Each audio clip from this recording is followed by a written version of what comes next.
तो आज हम बात करेंगे कि अब परमात्मा की अगली जो प्रोसीजर है अपने बच्चों को बचाने की, अपने बच्चों को एक विशेष प्रकार से उनको दृढ़ करने की, उनको एक रक्षा कवच में बांधने की, अब वो अगली विधि है अखंड पाठ की वाणियां हर भगत के घर में 24 घंटे चलनी चाहिए। 24 घंटे संत गरीबदास जी की अखंड पाठ की वाणियां 24 घंटे चलनी चाहिए। अब वो चलेंगे कैसे, क्या विधि है, क्या प्रोसीजर है जिसके चलते परमात्मा उस घर के चारों तरफ एक रक्षा कवच जो है वो तैयार कर देगा। वो गरीबदास जी महाराज जी की स्वयं सिद्ध वाणियां जब 24 घंटे जिस घर में चलेंगी उस घर के चारों तरफ एक रक्षा कवच बन जाएगा। काल का किसी प्रकार का अटैक नहीं होगा, 1-1 किलोमीटर तक नहीं हो पाएगा उस घर के। तो भैया अब उन चीजों को सत्सेवक ही अपना सकते हैं, सत्सेवक ही उन चीजों को अपने ऊपर लागू कर सकते हैं, क्योंकि सत्सेवकों को ये सात संगतियों का मार्ग अच्छे से समझ में आ रहा है। पिछले कई वर्षों से जुड़े हुए हैं, 1-2 दिन में समझ में नहीं आता, महीने 2 महीने में सात संगतियां समझ में नहीं आती। जो आत्माएं वर्षों से जुड़ी हुई है उनको फायदा मिलेगा इन सब बातों का। तो दास ज्यादा लंबा ना खींच के शॉर्ट में लेके चलेगा। देखो भाई और बहनों, पाठ प्रकाश की जो परंपरा थी वो कहां से शुरू हुई है। पाठ प्रकाश हमारे दादा गुरुदेव भी करवाया करते थे भाई बहनों। फिर दादा गुरुदेव ने संत रामपाल जी भगवान को आदेश दे दिया लीलामयी रूप से। अब संत रामपाल जी ने सही तरीके से पाठ प्रकाश गांव गांव जाकर किया, उन्होंने शुरुआत की। और पाठ प्रकाश उन्होंने क्यों किया जा जाके, उसका कारण था क्योंकि पाठ प्रकाश जो है 3 दिन का होता है। तो पाठ प्रकाश के बहाने परमात्मा चाहते थे कि इन आत्माओं को मैं ज्ञान समझाऊं। अकेले पाठ से कोई लाभ नहीं होगा, अकेले पाठ से कोई मुक्ति नहीं होती। पाठ एक बहाना मात्र बनाया परमात्मा ने कि पाठ के नाम पे मुझे उस घर में पैर रखने को जगह मिल जाएगी। और पाठ तो 1 दिन में भी हो सकता है। परमात्मा ने 3 दिन का समय क्यों रखा, इसलिए रखा कि 1 दिन में आत्माएं क्या ज्ञान समझेंगी। ये जगत से न्यारा ज्ञान, ये तत्व ज्ञान आज तक किसी को पता नहीं। तो इसलिए परमात्मा 3 दिन का पाठ रखते थे कि 3 दिन तक यदि कोई सत्संग सुन लेगा तो थोड़ा बहुत तो उसके समझ में आएगा। इसलिए घर घर तक लोगों तक ये ज्ञान पहुंचाने के लिए परमात्मा ने पाठ प्रकाश को माध्यम बनाया कि सबसे पहली बात कि 3 दिन तक मुझे उस घर में आसपास की आत्माओं को ज्ञान समझाने का मौका मिलेगा। 3 दिन में अच्छे से मेरे ज्ञान को समझेंगे। फिर दूसरा, उस घर का जो दान धर्म जो उसमें लगेगा, भंडारे में लगेगा, उस पाठ में लगेगा, तो दान धर्म का लाभ उन आत्माओं को मिलेगा। अंदर से वो मजबूत होंगी, उनके संस्कार बनेंगे। संस्कार बनेंगे तो इस तत्व ज्ञान को समझेंगे, अन्यथा इस ज्ञान को समझना तो ब्रह्मा विष्णु महेश के बस की बात नहीं है। 2 कारण। तीसरा कारण, शास्त्रों का खुलासा परमात्मा ने सन 2000 के बाद में करना था। तो परमात्मा चाहते थे कि पहले मैं गरीबदास जी की वाणियां, ये कबीर सागर, इन्हीं से वाणियां पढ़ा के इन आत्माओं को मैं तैयार करूं। और जब 2000 के बाद में जब मैं शास्त्र उठा के लोगों को दिखाऊंगा, गीता, वेद, कुरान, पुराण, बाइबल पढ़ाऊंगा, तो मेरे उन भक्तों को दृढ़ विश्वास हो जाएगा जिन्होंने पहले मेरे सत्संग सुन रखे हैं सन 2000 से लेकर 1994 तक। क्योंकि गरीबदास जी की जो वाणियां हैं वो वेदों का, इसका बाइबल का, इसका कुरान का जो है, ये पुराणों का, सभी धर्म ग्रंथों का वो समर्थन करती है। और सभी धर्म ग्रंथ गरीबदास जी की वाणियों का समर्थन कर रहे हैं। ज्यों का त्यों लिखा हुआ है, बल्कि गरीबदास जी की वाणियों में सच्चाई लिखी हुई है। तो 2000 के बाद जब परमात्मा शास्त्र दिखाएंगे तो भक्तों को यह दृढ़ विश्वास हो जाए कि भाई हमारे गुरुजी जो कह रहे हैं, इन शास्त्रों से जो दिखा रहे हैं बिल्कुल सत्य है। क्योंकि गुरुजी तो शास्त्र अब दिखाने लगे हैं और गुरुजी तो पहले से ये सारी बातें बता रहे हैं। 6 साल पहले से गुरुजी सारी बात बता रहे हैं जो इन शास्त्रों में आज लिखी हुई है। तो भक्तों को यह दृढ़ विश्वास हो जाए कि जो गरीबदास जी की वाणियां हैं, जो कबीर सागर है और हमारे पूज्य गुरुदेव सदगुरु रामपाल जी भगवान जो बता रहे हैं उसमें कोई मीन मेख नहीं है। तो विश्वास बढ़ेगा, विश्वास बढ़ेगा तो परमात्मा नजदीक आएगा, परमात्मा नजदीक आएगा तो भैया फिर ऑटोमेटिक भक्ति चलेगी। तो शुरुआत में ये 3 कारण थे पाठ करने के, अन्यथा पाठ से और कोई लाभ नहीं होता। अरे पाठ से ना तो ज्ञान यज्ञ का लाभ है, ना ध्यान यज्ञ का लाभ है। कैसे? क्योंकि गरीबदास जी महाराज जी की वाणियां सांकेतिक हैं, गूढ़ हैं, भले वो हिंदी में है, वो सरल भाषा में है, लेकिन उनका रहस्य कितना गूढ़ है। तो जिस चीज को हम समझेंगे नहीं तो ज्ञान योग का लाभ कहां से मिलेगा, और जब हम किसी बात को समझेंगे नहीं तो ज्यादा देर हमारा ध्यान नहीं जाएगा वहां पे, तो ध्यान योग का भी लाभ नहीं है। वो पाठ केवल एक माध्यम था 3 दिन तक उस घर में सत्संग करने का, कि इस पाठ के बहाने 3 दिन तक हम आत्माओं तक ये ज्ञान पहुंचाएंगे। और अब क्या हो रहा है भाई और बहनों, अब उस समय पाठ कौन किया करता था? पूज्य गुरुदेव भगवान किया करते थे।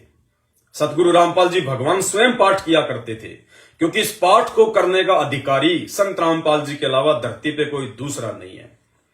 या संत रामपाल जी भगवान जिन आत्माओं को आशीर्वाद देके, क्योंकि भगवान तो मिट्टी को सोना बना दे, जब भगवान ने 650 साल पहले जोटा राम से वेद मंत्र बुला दिए, तो आज संत रामपाल जी जिस आत्मा को आशीर्वाद देंगे, जिसको आज्ञा देंगे, वही आत्मा पाठ करेगी, तो थोड़ा बहुत लाभ उस भगत की वाणी से उस पाठ का मिलता है, अन्यथा नहीं मिलेगा।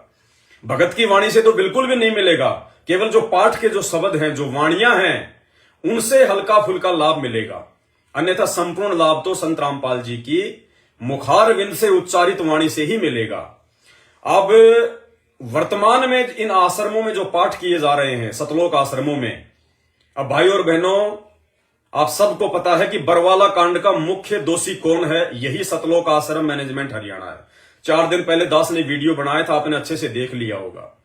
संत रामपाल जी ने ऐसा कोई कुकर्म, ऐसा कोई भी गलत काम नहीं किया जो उनको जेल जाना पड़े।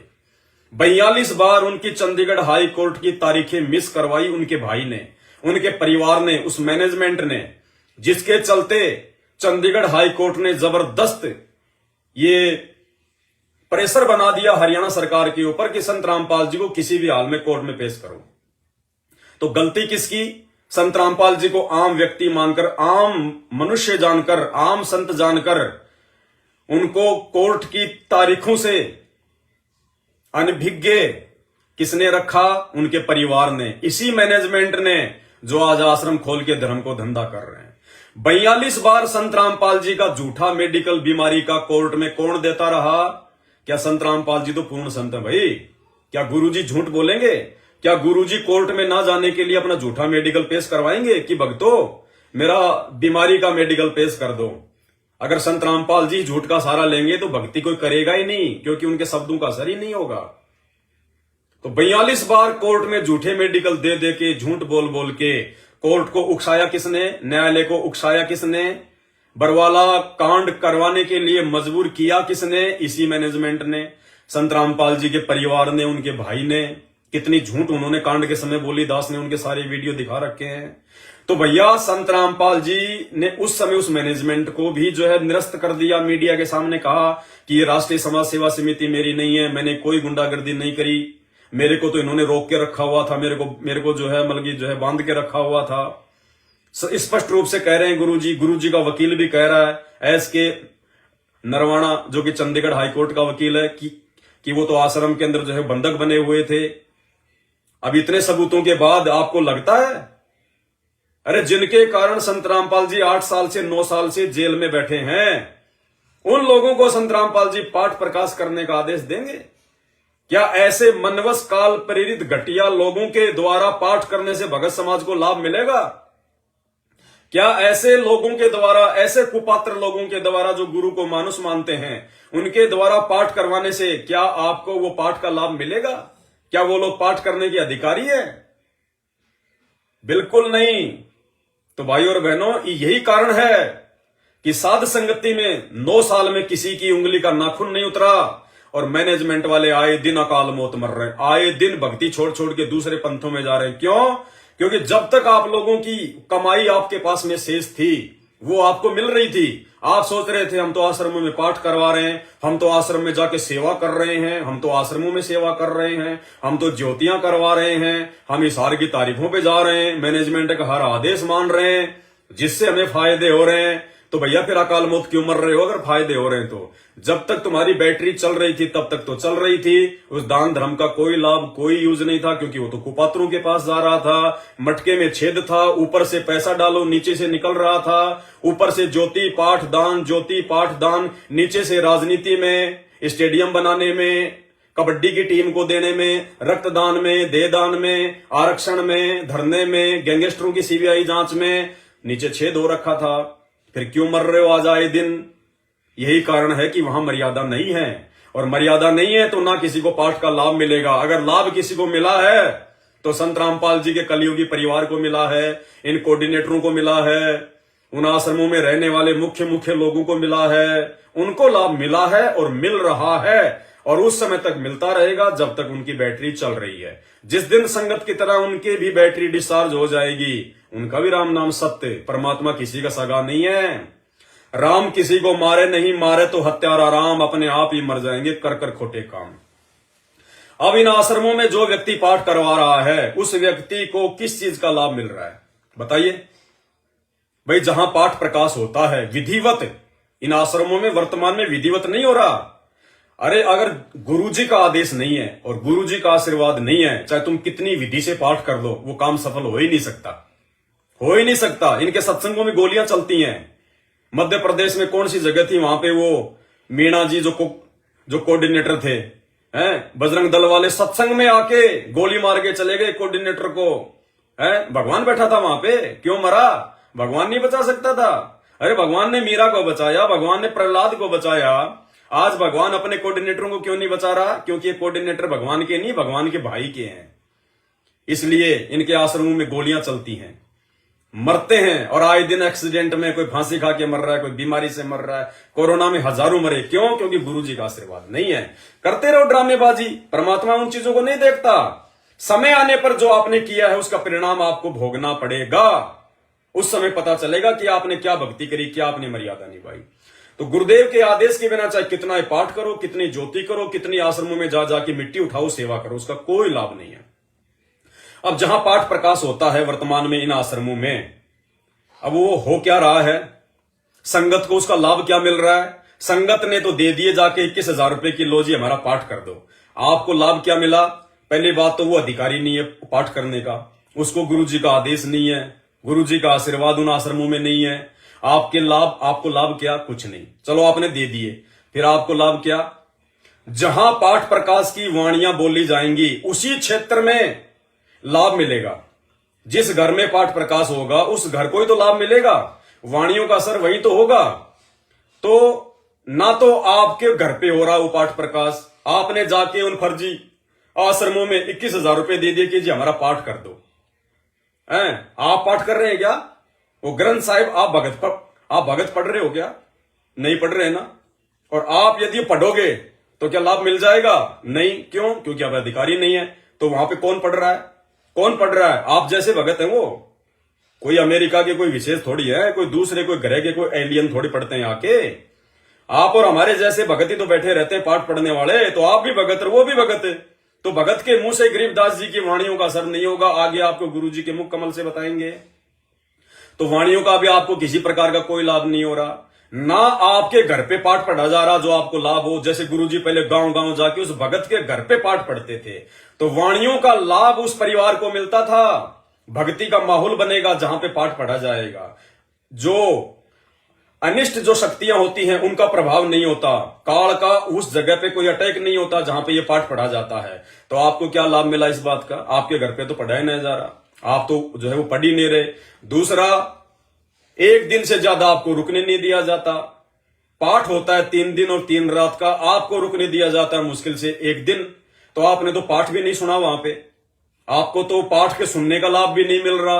और सुन भी लोगे तो पाठ कौन कर रहा है? आप जैसे भगत जो अधिकारी नहीं है। तो अनाधिकारी के मुंह से सुना गया पाठ का कोई लाभ नहीं है, तो आपको फायदा क्या हुआ? दूसरी बात, आप जो 21,000 रुपए दे रहे हो ये सोचकर कि हमारा पैसा धर्म में लगेगा, तो भैया आपका पैसा धर्म में नहीं लग रहा। आप सबको पता है आपका पैसा स्टेडियम बनाने में लग रहा है, यानी मर्यादा टूट रही है। गुरुजी तो मोबाइल में वीडियो गेम खेलने के लिए मना करते हैं, देखने के लिए मना करते हैं, ताश तक देखने के लिए मना करते हैं। और ये लोग धनाना गांव में 50 लाख का स्टेडियम बना दिया गांव वालों के लिए, बैडमिंटन खेलने के लिए। तो आपका पैसा कहां जा रहा है जो आप सोच रहे थे मुझे लाभ देगा? धनाना गांव में कबड्डी की टीम को 31,000 रुपए उनको दिए जा रहे हैं ट्रॉफी के रूप में। हरियाणा के जोट आरक्षण में कई लाखों रुपया दिया गया, कैसे लाभ मिलेगा? आनंदपाल सिंह गैंगस्टर की सीबीआई जांच में लाखों रुपया दिया गया आप लोगों के दान का, कैसे लाभ मिलेगा? हैं? आप लोग तो केवल उनको लाभ दे रहे हो, आपको कोई लाभ नहीं मिल रहा। आपकी वजह से मैनेजमेंट को लाभ मिल रहा है। खून आप दे रहे हो, खून ये लोग प्राइवेट हॉस्पिटलों को बेचते हैं, ये लोग जो है ब्लड बैंक को बेचते हैं, पैसा इनको मिल रहा है। राजनीतियां ये कर रहे हैं, कभी बीजेपी कभी कांग्रेस, तो राजनेताओं से लाभ मिलेगा किसको? इन लोगों को मिलेगा। तुम्हें क्या मिला? कुछ नहीं मिला। आरक्षण में तुम्हारा पैसा जा रहा है, बर्बाद हो रहा है। खेलकूद प्रतियोगिताओं में तुम्हारा पैसा बर्बाद हो रहा है। फिर इन सब ने अपनी अपनी प्रॉपर्टियां बना ली। अनारो माई का मकान अलग, गुरुजी के छोटे बेटे का मकान रोहतक में शानदार अलग, गुरुजी के बड़े बेटे का मकान अलग, जवाई राजा का मकान अलग है, और गुरुजी की जो पत्नी है अनारो माई, उसने तो कई मकान बना रखे एक ही बिल्डिंग में। बोला माई क्या करेगी? बोला भैया मैं किराए पे चढ़ाऊंगी, किराए पे। तो भैया ये हो रहा है, अपना भविष्य सुधारा जा रहा है तुम्हारे दान के ऊपर। लेकिन पूछे कौन? सवाल कौन करे? जो सवाल करे उसकी नो एंट्री, जो सवाल करे वो गुरुद्रोही, जो सवाल करे उस पर मुकदमा ठोक दो, जो सवाल करे उसकी पिटाई कर दो। तो भैया हर कोई बेचारा हिम्मत नहीं कर पाता, थक हार के बैठ जाता कि भैया हम तो पवन दास की तरह नहीं हो सकते। तो बेचारे क्या करें फिर? या तो अपने घर बैठ जाते हैं, या भक्ति छोड़ देते हैं, या फिर सीधा सीधा भगत जी पालतू कुत्ते की तरह उनकी चप्पल चाटो। इसके अलावा दूसरा कोई ऑप्शन नहीं है।